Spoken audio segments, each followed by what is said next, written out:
ये धरा धरा रह जाता है।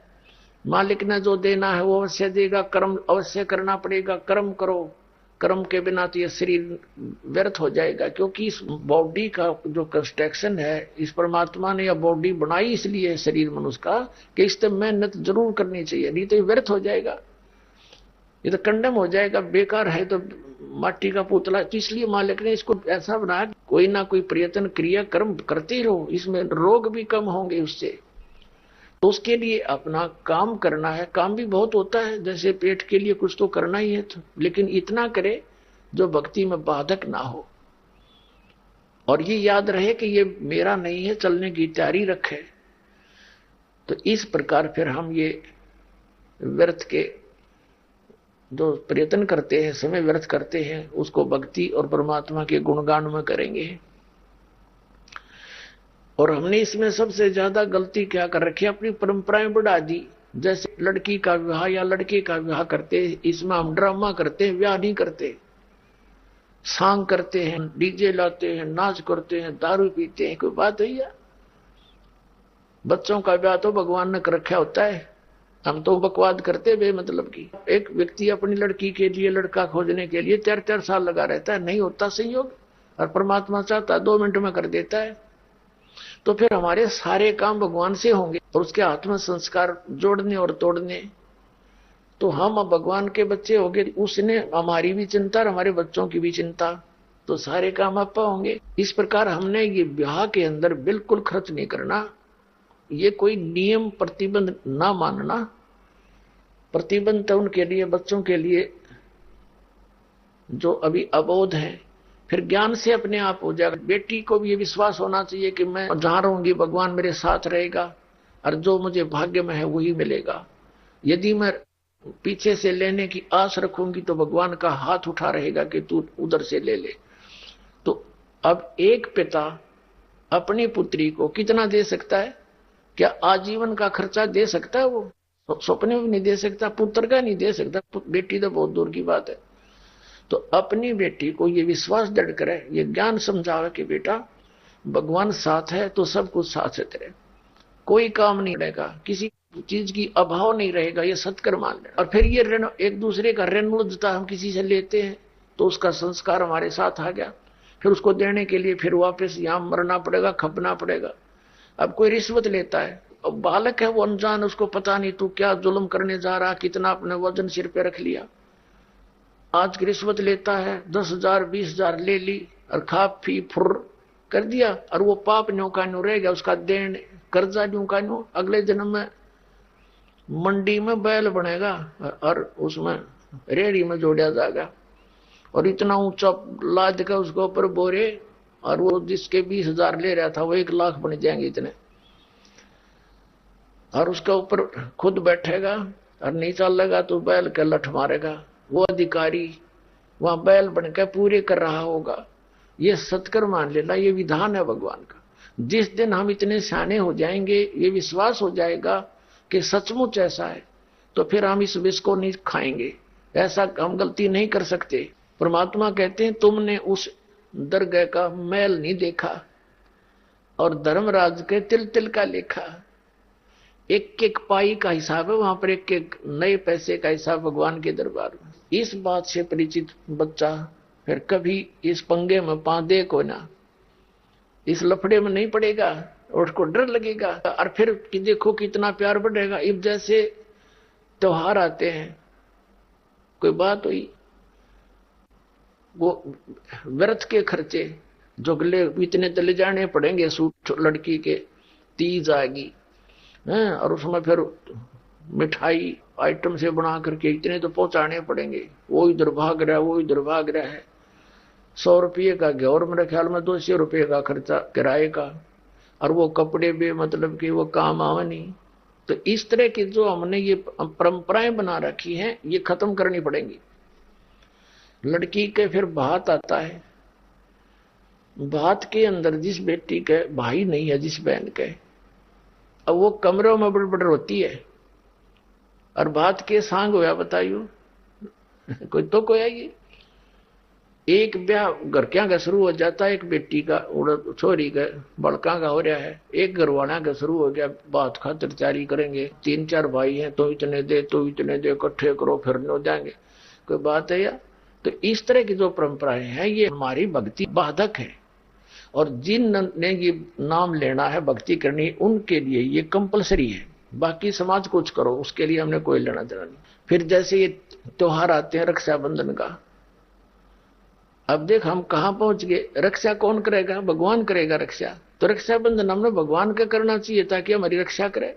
हम जाओ अपने भाई का रक्षा का सूत्र बांधना, हमारी रक्षा करेगा भाई। अब रक्षा रक्षा उद्देश्य ना रह रहा कि देगा भाई, ये उद्देश्य लेकर जाती है बहने, ये कोई बात हुई, कहां ले जा छोड़ा। एक बहन कह रही थी कि आपका ज्ञान प्राप्त होने के बाद यह बात सच्ची लगने लगी मुझे, मैं अपने घर गई हुई थी रक्षा बंधन के दिन, अपने भाई का रक्षा बंधन रक्षा सूत्र, उद्देश्य तो बच्चों पढ़े लिखे पता लगेगा, हम पढ़ते थे भी ये भाई मेरी रक्षा करिए इसलिए धागा बांधती हूं। तो मैं इंतजार कर रही थी, भाई बाजार गया था और उसकी दुर्घटना होगी, भाई की शव आया भाई का घर पे, टक्कर मार मार रोए सारा परिवार, वो रक्षाबंधन भी गया, वो त्योहार भी बाढ़ में गया, और रोना पीटना बुरा हाल हो गया। अब फिर उसको पता चला, वो कहने लगी जब मेरा भाई अपनी रक्षा नहीं कर सका तो मेरी रक्षा कैसे कर देगा। तो उसने दूसरे भाई से कहा कि भाई, जब ज्ञान हो गया उस बेटी ने कि आजा मेरे साथ, तेरी रक्षा भी होगी मेरी भी होगी। भाई उस भगवान के दरबार में नाम ले ले, उसके रक्षा सूत्र बांधेंगे हम अपने भगवान के। कहने का भाव ये है, परमात्मा की शरण प्राप्त होने के बाद इस तरह की दुर्घटनाएं भी टला करती हैं यदि हम नियमित रहेंगे तो। इसी प्रकार जैसे ये त्योहार मनाते हैं दिवाली का, दीपावली, ये किस लिए मनाते हैं कि भगवान श्री राम सीता जी को लेकर घर लौटे थे, और फिर चलो पहले तो देसी घी के दीप जलाए जाते थे, हवन हो जाता था, वो भी बढ़िया बात थी, लेकिन एक दिन हवन कर देने से बात नहीं बनती। अपना रोज लगावे घी की दीप है, रोज हवन करे वो, और जब सीता जी को घर से निकाला फिर भी मनाओ तुम उसने, फिर भी दिवाली मना रहे हो। सीता तो घर से निकाल दी गई थी जिसके आने की खुशी में, और वो दीप जलाए गए थे और फिर वह निकाल दी करते, वो तो दुखी हुई, वहां जंगल में टाइम पास करा बेचारी ने सह परिवार, और श्री राम घर पे परिवार उसका जंगल में, चाहे राजा के कुछ भी बना रहो, एक छोटे से नगर का राजा अयोध्या का राजा था, चाहे राष्ट्रपति बन जाए पूरी पृथ्वी का, जिसका परिवार कहीं रहा कहीं वो जीव सुखी हो सकता है, और फिर भी दिवाली बनावे और दीप जलावे। तो इस तरह की जो क्रियाएं हैं ये परंपरा है, तो सूझबूझ का कार्य नहीं है। फिर बम छोड़ते हैं त्योहार के दिन, तरह कितना प्रदूषण फैलाते हैं, आग लग जाती है। तो यह परंपरा बनाई तो बच्चे आकर्षित हुए, इसको समाप्त करेंगे धीरे धीरे।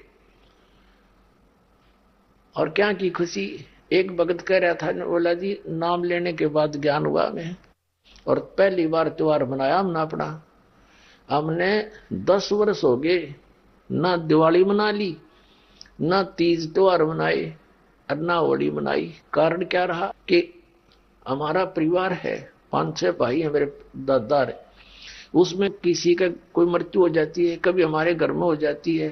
पिछली बार मेरी बहन विधवा होगी, सारा 1 साल तो फिर मनाना ही नहीं कुछ भी, 1 वर्ष पूरा नहीं हुआ इतना दूसरी घटना घट लेती है, और 10 वर्ष हो गया हमने कोई त्योहार मना के नहीं देखा। फिर कहाँ गई वो दीपावली। और परमात्मा कहते हैं इसे गंदे लोक में, जैसे नानक साहब जी से कहा था कि आप यहाँ खुशी नजर नहीं आते, मायूस बने रहते हो। तब नानक साहब जी ने कहा था, ना जाने काल की कर डारे, किसी विध ढल जा पासावे, अर्जिन आते सरते मौत खुड़क दी, उन्होंने केड़ा हंसावे। एक समय एक लड़के का ब्याह था, पहले दिन डीजे बजा रहे, घर में भी नाचे कूदे, बहन भी उसकी घुड़चड़ी पे उसका जो निकाली हुआ फेरी, वो भी चित्र समाचार पत्र में। अगले दिन विवाह के लिए जा रही थी बारात, वो दुल्हे वाली कार टकरा गई एक टैंकर से, ट्रक से या टैंकर से। 6-7 सदस्य थे, घर के भी थे उसमें 2-3 और वो दुल्ला भी सारे मर गए। अब फिर टक्कर मार मार कर रो रहे हम, बाल पाट रही वो बहने पहले दिन जो डांस करे थी, नाचन कूदने फंड कर रही थी। तो परमात्मा कहते ना जाने काल की कर डारे किस भी ढल जा पासा वे, अर्जुन आते सरते मौत खुड़क दी। फिर क्या किया सी यहाँ पर क्या डांस करें, टाइम पास करो, विवाह करो, बच्चों का संयोग जोड़ दो सिंपल वे से। ब्याह तो 2 बालका का होना है, बाकी तो फंड है, हो कितने इकट्ठे कर लो चाहे ना कर लो। तो इस प्रकार हमने इस प्रत्येक परंपरा को रिड्यूस करना है और फिर हम सुखी होंगे भक्ति में, हमें समय गणा मिलेगा। हम इससे काम लगे रहे, जिसके 2 बेटी होगी उसका मरण हो जाता उस माता पिता का, कोई बात हुई या ऐसा गौ धन बेटी यहां भी कुमाती चली जा रहा, आगे सारा जीवन कुमावे और उसको कैर बना लिया हमने अपनी गलत परंपरा के कारण। तो इसको समाप्त करना पड़ेगा, तो तभी हम भक्ति भी तभी कर सकेंगे, हमारी समस्याएं का समाधान भी ऐसे ही होगा। अब प्रसंग हम फिर उसी पर आते हैं कि परमात्मा ने कहा कि फिर वो बीतली पीढ़ी का जो समय आएगा उसमें मैं आऊंगा फिर। धर्मदास तो चिंता मत करें, क्योंकि बहुत चिंतित हो गए थे धर्मदास जी कि भगवान आज तो अच्छा समय है और कलयुग और आगे बढ़ेगा, उसमें तो और ज्यादा कृतघ्नी व्यक्ति हो जाएंगे, फिर आपकी बात ने कैसे मानेंगे। तो परमात्मा ने कहा था मैं मना लूंगा, ऐसा ज्ञान दूंगा कि उनके हृदय में समाओगा और फिर एक बार दोबारा सतयुग जैसा माहौल हो जाएगा। राग द्वेष खत्म, माया की दौड़ खत्म, सारा सब ज्ञात में माला, चाहे कोई खेत में, चाहे मजदूर है, चाहे घर पे है, मंत्र करेंगे। आजकल ऐसे इंस्ट्रूमेंट बना दिए परमात्मा ने, ये मोबाइल तक डाल दिए जेब में, मोबाइल ना तो एक और चला दी जिसमें एक चिप डाल लिया, अपना सारा दिन बोले, तो वो आली की भी जेब में, पाली की भी जेब में, मजदूर किसान दुकानदार की जेब में रहेगा। मंत्र चल रहे हैं, दूसरे को पता नहीं क्या सुन रहा है, ये काम आया तो ठीक है, बंद कर दिया, अपना काम करा, फिर चालू कर दिया। और किसान मजदूर को तो चाहे कान में लाए रहा। दास का जन्म किसान परिवार में हुआ, हमने देखा पाली जाते थे वो कितो खड़े होकर अग्नि गान लग जाते, नो कान पर हाथ धर के, और कोई काम नहीं, कोई कुछ गा रहा है, कोई कुछ गा रहा है। हाली है वो भी अपना हाल के साथ साथ फिल्मी गाने बोल रहा है। तो फिर हम अपने भगवान की वाणी बोलिया करेंगे, ये सुना करेंगे, उससे बोया हुआ बीज भी अच्छा होगा। जहां भगवान की चर्चा सुनते सुनते चलते चलते श्रवण करते हुए बीज बोया जाएगा खेतों में हाली के द्वारा, तो उसके अंदर भी संस्कार होंगे और अच्छे खाने वाले में भी वो गुण प्रवेश होते हैं। वचन की इतनी शक्ति होती है। हम फिर वहीं आते हैं जहां से प्रारंभ हुआ था। अब उस परमात्मा के पाने का, उस भक्ति का जो विधि क्या है, सतलोक जाने की, उस लोक को पाने की जहां सदा सुखी रहता है प्राणी, उसकी साधना क्या है, वो 3 बार में पूरी होती है। तो प्रथम मंत्र जो है, ये पहले 5 नाम देते थे परमात्मा, अब कंप्लीट कोर्स अब देना है। जिन महापुरुषों को दिया उनको तो कंप्लीट दे दिया था कि तुम ये सिमरण करो, लेकिन आगे ये दान करना। गरीबदास जी के बारे में परमात्मा ने कहा था कि 12वां पंथ जो गरीबदास का होगा 1774 में उसका जन्म होगा, फिर उसको मिलूंगा मैं आकर के। संवत 1784 में कबीर परमात्मा सतलोक से आए थे, वो लीला करते हैं मालिक ऐसे ही, और गरीबदास जी को मिले थे। 10 वर्ष के बालक थे गरीबदास साहिब, खेतों में पाली थे अपने गौओं के। तो वहां से परमात्मा उनको प्रथम मंत्र देकर गाय के दूध के द्वारा, वो पान का अर्थ होता है पेय पदार्थ के साथ में, दादू साहिब जी को दिया था एक पान के पत्ते पे अपने करमंडल से जल डालकर। और भी लीला है लेकिन वो बार बार बतानी समय नहीं इतना, तो उससे दिया था। गरीबदास जी को दूध के साथ दिया था।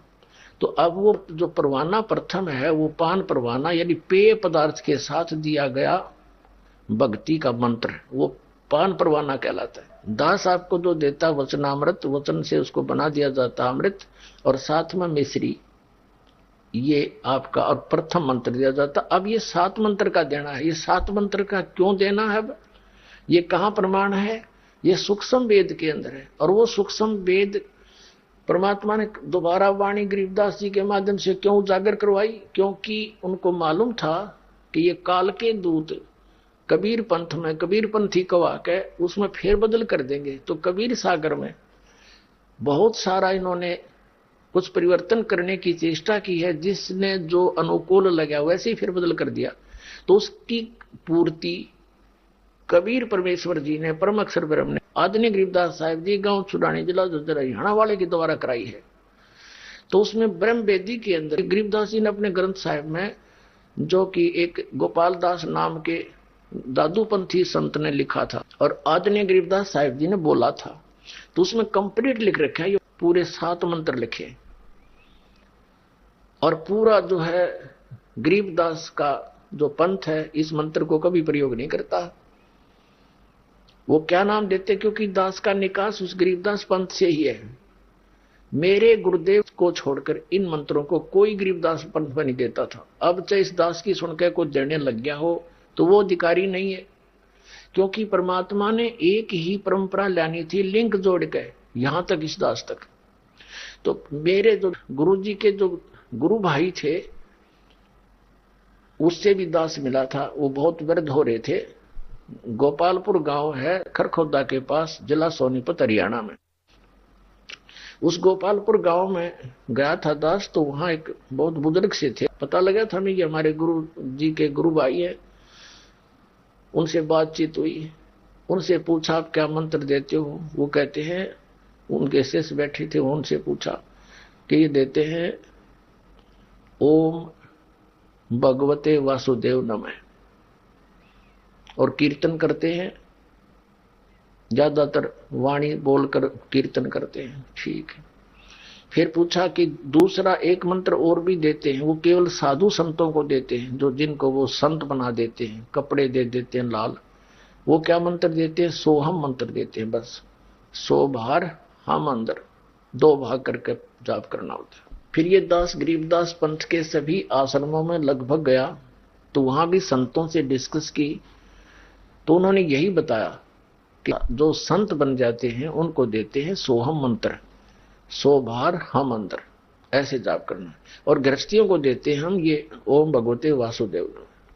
उन जिन्होंने उपदेश प्राप्त था उन्होंने भी बताया, क्योंकि फिर गुरु भाई एक पंथ के हो गया, आपस में डिस्कस कर लेते थे, बता देते थे। फिर उनसे दास डिस्कस करता था कि गरीबदास जी ने ऐसा ऐसा लिखा है कि सोहम ऊपर और है, सत सुकृत एक नाम, वो कौन सा सोम के ऊपर कोई मंत्र है? कहते नहीं नहीं ऐसा कुछ नहीं, और कुछ नहीं, बस इतना ही। हाँ भाई ठीक है। तो मेरे पूज्य गुरुदेव को, क्योंकि परमेश्वर कबीर साहिब से गरीबदास जी को वे मंत्र दिए गए और उनको बता दिया था कि आगे नहीं बताना किसी को, लिखवा दे, सारे लिखवा दिए उन्होंने। तीनों मंत्र लिखवा रखे हैं, सारनाम भी, सतनाम भी, और ये प्रथम मंत्र भी। तो उसके बाद फिर गरीबदास जी ने शीतलदास जी को, यह हमारी पूरी गुरु परंपरा है आपके, इसमें भक्ति बोध नामक एक पुस्तक है जो नित्यनेम की बना रखी, इसमें कंप्लीट लिखा हुआ है। परम पूज्य कबीर परमेश्वर जी से उपदेश प्राप्त हुआ आदरणीय गरीबदास साहिब जी को, और पूरा ज्ञान दोबारा मालिक ने, कबीर परमेश्वर जी ने अपना अध्यात्म कंप्लीट कोर्स और ज्ञान गरीबदास जी के द्वारा दोबारा प्रकट करवाया, उजागर करवाया। तो गरीबदास जी ने दिया संत श्री शीतलदास जी को। शीतलदास जी का आश्रम है गांव बराना, जिला झज्जर, पहले रोहतक था। और शीतलदास जी ने दिया संत ध्यानदास जी को, ध्यानदास जी ने दिया रामदास जी को, रामदास जी ने दिया संत ब्रह्मानंद जी को। अब ब्रह्मानंद जी से फिर आनंद शुरू हो गए सभी, जैसे इनका क्रोथा के अंदर एक छतरी है इनके नाम की। और फिर श्री ब्रह्मानंद जी से संत जुक्तानंद जी को मिला, संत जुक्तानंद जी से संत गंगेश्वरानंद जी को मिला। बाजितपुर दिल्ली में इनका आश्रम है। और संत गंगेश्वरानंद जी से संत चिदानंद जी, पंडित चिदानंद जी महाराज को मिला। ये पंडित क्यों कहलाए चिदानंद जी? ये वैसे जाट कुल में जन्म था इनका, लेकिन ये काशी विद्यापीठ से पढ़कर 4 विषय के आचार्य बन गए थे, इसलिए पंडित चिदानंद नाम से जाने जाते हैं। और श्री चिदानंद जी से मेरे पूज्य गुरुदेव जी संत रामदेवानंद जी को ये नाम मिला, उसने फिर इस दास को दिया। तो ये कड़ी बनी आई थी। केवल इस परंपरा में गरीबदास जी को कबीर साहब ने हिदायत दे दी थी कि केवल एक संत सिलेक्ट करना जो मैं संकेत करूंगा तुझे। तो उसी प्रकार शीतल दास जी को कंप्लीट कोर्स दिया था और उसको हिदायत दे दी थी कि आगे किसी को नहीं बताएगा, बस वाणी का पाठ और ये नित्य नियम बताते रहना, और कोई जपे तो पहला मंत्र देना, बस। ऐसे ही चलता चलता आया था। तो मेरे पूज्य गुरुदेव जी ने इस दास के अतिरिक्त ये मंत्र किसी को नहीं दिए थे। ये केवल पहला मंत्र देते थे, उसमें भी प्रथम मंत्र नहीं देते थे। 7 मंत्रों में से 6 देते थे, फर्स्ट नहीं देते थे। अब कारण क्या था? अब कोई ये सोचे कि क्या इनको मालूम नहीं था? इनको सब मालूम था, लेकिन आदेश परमात्मा का नहीं था। इन मंत्रों से मोक्ष तो नहीं हो सकता, लेकिन अन्य लाभ मनुष्य अधिक से अधिक मिलते रहे। अब ये मनुष्य जीवन मिलते रहे तभी तो आप जी जो परमात्मा की खोज में लगे हो, ये पिछले मनुष्य से ही मनुष्य जीवन प्राप्त आपको, तभी तो इतनी अच्छी लगन है मालिक के प्रति। तो अब ये आपको ये नाम मिल जाएगा, कंप्लीट कोर्स, आपका कल्याण होगा। तो इसलिए छुपा के रखना था। अब ये कंसेप्ट क्लियर किया जा रहा है कि परमात्मा के पाने की विधि कौन सी है, वो साधना क्या है। प्रथम मंत्र पान परवाना, इसमें अब 7 मंत्र हो गए जो आपको दिए जाते हैं, और इनमें से 5 नाम देने के लिए कहा था अन्य को। तो धर्मदास जी ने अपने वंशजों को यही 5 नाम दिए थे, जो करने नो दीदार महल में प्यारा है, एक शब्द है, उसके फर्स्ट में अभी आपको बताया था। और कबीर साहब जी ने, जो धर्मदास जी का पुत्र था चूड़ामणि जी, जिसको मुक्तामणि नाम से भी जाना जाने लगा, उनको भी नाम दिया। जब ये 5 नाम दिए थे और 5 नाम देने के लिए आगे आदेश दिया था, तो मुक्तामणि जी ने वो 5 नाम का ही उपदेश देना शुरू किया अपने वंशजों को, और भी कोई लेने आया उनको भी। फिर 6ठी पीढ़ी में जो संत आए, उनको कोई अन्य व्यक्तियों ने इस बात पर टोका टाकी कर दी कि भी तुम कहो तो सतपुरुष की पूजा करनी, इन देवताओं की भक्ति हमने नहीं करनी, और भक्ति दे रहे हो तुम इन्हीं की। अब वो इस बात को डिफाइन नहीं कर सका, इस तरह का उसके पास उत्तर नहीं था, इसलिए उसने विचलित होकर के नाम बदल दिए कि अब ये क्या कहेंगे हमारे को। उसके अपने ज्ञान से वो भी जचा उसने कि ठीक ये विवाद से, तो उसने वो 5 नाम खत्म कर दिए और एक सेंटेंस पूरा, एक आरती सी बता दी। अजर नाम, अमर नाम, अमी नाम, पाताले सब सिंधु नाम, यही हंस का काम, 5 नाम ले हंस सतलोक समान। 5 नाम जो है सहयोगी है उसमें। ये 5 नाम भी हमने लेने हैं, क्योंकि यहाँ कंठ कमल तक हमने जितने भी प्रधान हैं, इन कमलों के मुखिया हैं, हेड ऑफ द डिपार्टमेंट हैं, इनसे नो ड्यू सर्टिफिकेट लेना है। हमने स्वदेश जाना है। स्वदेश जाने के लिए जिस देश में हम रह रहे हैं वहां का जितना भी ऋण है वो चुकाना पड़ेगा। तो ये साधना है जो है इन मंत्रों का, ये पूजा नहीं है इनकी, ये तो इनकी मजदूरी है, इनका ऋण हमारे ऊपर। जैसे हमने बिजली का कनेक्शन ले रखा है, तो बिजली का बिल भरना हमारी पूजा थोड़ी है, वो तो हमारी आवश्यकता है। बिल भरेंगे तो वो लाइट चालू रखेंगे कनेक्शन, नहीं तो पावर काट देंगे। ऐसे टेलीफोन का बिल भरना है, वह पानी का बिल भरना है, और भी जैसे कोई गैस का कनेक्शन ले रखा है, तो इनके बिल हमने भरने पड़ेंगे, भरने चाहिए, करते है तभी हमें सुविधा मिलेंगी। तो इन ब्रह्मा विष्णु महेश के इन नामों की कमाई है, ये साधना है। इनकी मजदूरी करके इनको टैक्स देते रहेंगे तो ये हमें यहाँ की सुविधा देते रहेंगे, क्योंकि यहाँ की यही प्रधान है। और जब हम यहाँ से चलेंगे तो इनका कोई ऋण हमारे ऊपर नहीं रहेगा, ये हमें नो ड्यू सर्टिफिकेट देंगे कंठ कमल तक। और अब इसलिए देना है, ये 2 मंत्र और इसमें ऐड किए हैं कि हमने मोक्ष प्राप्ति करनी है। पहले केवल मनुष्य जीवन ही प्राप्त कराना था इस प्राणी को, ताकि यहां तक आ जावे, भक्ति की आस्था बनी रहे इसकी, और उनसे संसारिक लाभ इनको मिलते रहते हैं। तो फिर हम जब यहां पहुंच जाएंगे, कंठ कमल यहां है, वो कमल बैक में, तो यहां तक समझो मूल कमल में गणेश जी, फिर स्वाद कमल में ब्रह्मा और सावित्री जी, नाभि कमल में विष्णु और लक्ष्मी जी, हृदय कमल में पार्वती और शिव जी, और कंठ कमल में श्री देवी दुर्गा जी। तो यहां तक जो इन 5 नामों का मंत्र की कमाई आपको यहां से बरी करावेगी, वहां तक आपको फ्री कर देगी। जब आप संसार छोड़कर चलोगे तब पता लगेगा इसका। तो जब आप चलोगे तो अपने आप आपके नोट सर्टिफिकेट होंगे, आपका पासपोर्ट होगा, क्योंकि आप उपदेश ले रखा है सतनाम का। तो सतनाम जो 2 अक्षर का है, गीता जी अध्याय नंबर 17 के श्लोक नंबर 23 में ओम तत्सत इति निर्देश है ब्रह्मण त्रिवेद समर्थ है। अब सतनाम का काम शुरू होगा जब हम कंठ कमल से आगे चलेंगे, त्रिकुटी पर पहुंचेंगे। त्रिकुटी इज द इंटरनेशनल एयरपोर्ट, त्रिकुटी अंतरराष्ट्रीय हवाई अड्डा समझ लो यहां के लोग का। तो त्रिकुटी पर जाकर के जिसने भी जहां जाना होता है, जिस भी इष्ट की पूजा कर रखी है, जिसने साधना कर रखी है, वो वहां से फिर वहीं जाएगा, वहां से कोई फेरबदल नहीं होगी उसकी। तो त्रिकुटी पर जाकर, जैसे गीता अध्याय नंबर 18 के श्लोक नंबर 66 में कहा कि सर्वधर्मान परित्यज्य एकम शरणं व्रज अहम तवा सर्व पापे मोक्ष्यामि मा शुच। अब ये गीता ज्ञानदाता कहता कि अर्जुन, तो मेरे सत्र की जो पूजाएं हैं वो कौन कौन सी पूजाएं इसकी?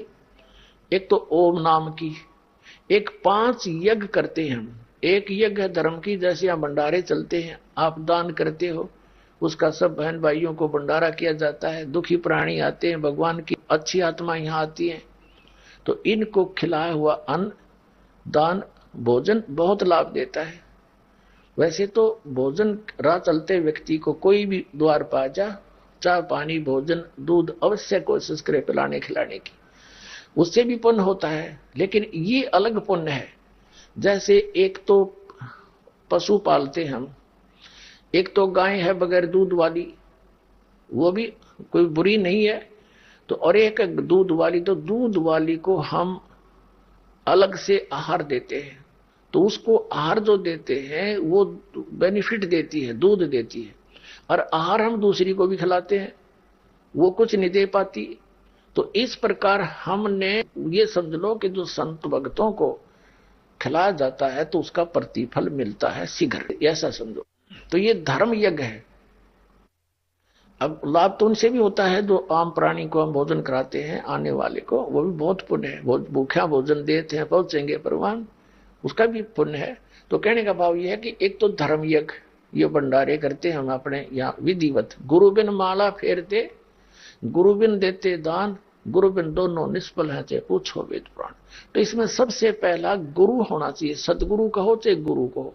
ये जिनके इनकम्प्लीट नॉलेज है इसलिए सतगुरु कहना पड़ा उसी को, वैसे गुरु शब्द पर्याप्त है। तो गुरु होना अनिवार्य है, और गुरु भी पूर्ण हो। अब गुरु की पहचान यह अलग विषय बनेगा। गरीबदास जी ने बताया है सतगुरु गुरु की क्या पहचान होती है। कहते सतगुरु के लक्षण कहूं मधुरे बैन विनोद, और 4 वेद 60 शास्त्र वो कहे 18 बोध। यानी वो कंप्लीट नॉलेज, स्पिरिचुअल नॉलेज रखता है, वो संपूर्ण अध्यात्म मार्ग ज्ञान रखता है, वो सभी वेदों गीता पुराणों का ज्ञान रखता है, वो सतगुरु समझ लेना। ये तो फर्स्ट पहचान है उसकी। और दूसरी पहचान गीता जी अध्याय नंबर 15 के श्लोक नंबर 1 में कही है कि उल्टा लटके संसार रूपी वृक्ष को जो कंप्लीट विभागों सहित बताता है, सवेदवित वो तत्वदर्शी संत है। जैसे परमेश्वर ने स्वयं ये ज्ञान बताया था 600 वर्ष पहले, तो ये तो है तत्व ज्ञान, और उसको जो जानता है वो सतगुरु है। परमेश्वर ने बताया था कि अक्षर पुरुष एक पेड़ है, निरंजन वाकी यानी सरपुरुष वाकी डार, और तीनों देवा शाखा है, ये 5 रूप संसार। परमात्मा ने स्वयं बता रखा है सच्चिदानंद घन की वाणी को, और उसके अनुसार शास्त्र अनुसार जो ज्ञान देता है वो सतगुरु है। तो वो ज्ञान इस दास को प्राप्त हुआ। इस दास ने 1994 से इसको बताना शुरू कर रखा है, जब से आदेश हुआ था इस नाम के और ज्ञान के देने का। ये सतगुरु की पहचान बताई है कि उल्टे लटके हुए संसार रूपी वृक्ष को जो बता देगा वो तत्वदर्शी संत होगा। जैसे गीता जी अध्याय नंबर 15 के श्लोक नंबर 16-17 में 3 पुरुष हैं। पुरुष माने परमात्मा, प्रभु, ब्रह्म, राम, 3 राम है। एक सरपुरुष, ये नासवान ब्रह्म है। अक्षर पुरुष, ये 7 संख ब्रह्मांड का मालिक जिसको परब्रह्म कहते हैं। पार ब्रह्म अलग है, परब्रह्म अलग है। पार ब्रह्म तो है पूर्ण परमात्मा, और परब्रह्म नेक्स्ट परमात्मा, नेक्स्ट पर माने दूसरा, जैसे दादा और परदादा। 3 पुरुष है उसमें। गीता अध्याय नंबर 15 के श्लोक नंबर 16 और 17 में। 16 में 2 पुरुषों की जानकारी है, सर पुरुष और अक्षर पुरुष। इनके विषय में कहा कि ये भी और इनके अंतर्गत जितने प्राणी हैं ये सभी नासवान है। जीवात्मा तो किसी की भी नहीं मरती, वो तो कुत्ते गधे की, मच्छर माखी की, किसी की नहीं मरती। उस दृष्टिकोण से बताया कि ये नासवान है, सरपुरुष भी और अक्षर पुरुष भी। और फिर 17वें श्लोक में बताया है 15वें अध्याय के गीता जी में कि उत्तम पुरुष है तो अन्य वो परमात्मा इति उदाहरते। ये लोग तरम अविषय वृत्ति अवैश्वर संसार रूपी उल्टे लटके हुए वृक्ष की जो जड़ है, मूल है, वो ऊपर को है, ऊर्ध्व। वो कौन है? वो परम अक्षर ब्रह्म है। और वहां से सबकी उत्पत्ति हुई है। वही तीनों लोकों में प्रवेश करके सबका धारण पोषण करता है। अर्थात पूरे वृक्ष को, पेड़ को जड़ से ही, मूल से ही आहार प्राप्त होता है। यानी सबका धारण पोषण करने वाला भी वो सत्पुरुष ही है, अमर पुरुष है, कबीर साहब है। तो और वही परमात्मा कहा जाता है। परमात्मा का अर्थ है श्रेष्ठ आत्मा, अच्छी आत्मा।